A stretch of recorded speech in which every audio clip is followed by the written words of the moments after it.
As we all know, I think Indigenous communities and First Nations have been heavily impacted by recent flooding and landslides. Many First Nations are now facing the impact of these events, including being displaced from their homes, concerns about food security and harvesting, difficulties practicing ceremony and culture, and being separated from family and loved ones. And the floods have only added to the trauma of the last year. Minister Farnworth talked about that. Wildfires, COVID-19, in addition the opioid crisis and the residential school findings, the heat dome, and of course the continuing impacts of climate change. In the last few days, I've been able to speak with many chiefs in the Mid-Island, in Lytton, and Agassiz, Merritt, and Hope, and other impacted nations in the interior. Chiefs and members of Indigenous communities have shown enormous resilience and great leadership during this difficult period. For example, the new fuel restrictions that Minister Farnworth talked about were implemented last week, and the chiefs of the Nachalnith and chair of the Tribal Council were instrumental in a response to work with my ministry to ensure that there was unrestricted access for essential vehicles in remote Indigenous communities.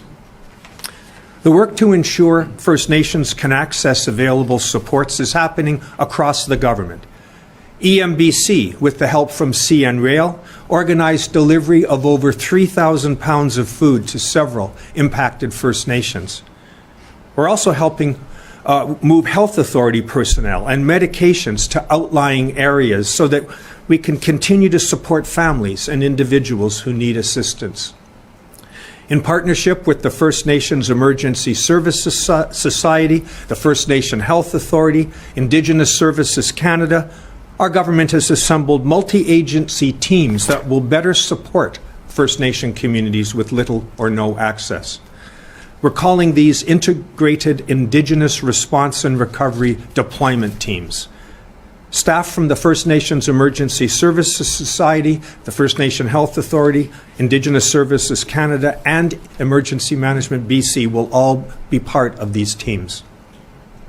Yesterday, I was on a call with First Nation leaders and Minister Farnworth. We heard from impacted communities. We heard their concerns as to how we could improve our response. And I heard we have more work to do. We must improve our communications with First Nation communities in advance of and during emergencies. We need to streamline our processes to help people access supports more easily. And we can work to ensure that the supports provided to First Nation communities are meeting the needs identified by the communities themselves. I've also heard many inspiring stories of First Nation peoples helping their neighboring communities. It's this spirit of cooperation that will see us through these very difficult times. And it's an incredibly stressful time for everyone. And I've heard from chiefs of impacted nations and members of the First Nations Leadership Council how people are being faced with the compounding impacts of multiple crises, as well as, in some cases, systemic racism within the emergency social services system. First Nations have suggested that we must work to increase understanding and training among emergency social services staff and volunteers so we have the tools to identify racism and address incidents if and when they arise. During the 2021 wildfire event, EMBC hired an Indigenous ESS training specialist. This position is responsible for integrating culturally safe practices into emergency support services. EMBC's Emergency Support Services team has linked to the First Nation Health Authority and into reception centres in Kamloops and Abbotsford to provide cultural supports for evacuees. This includes offering space for culturally significant practices such as smudging that will be provided by 2 local knowledge keepers. These are just our first steps.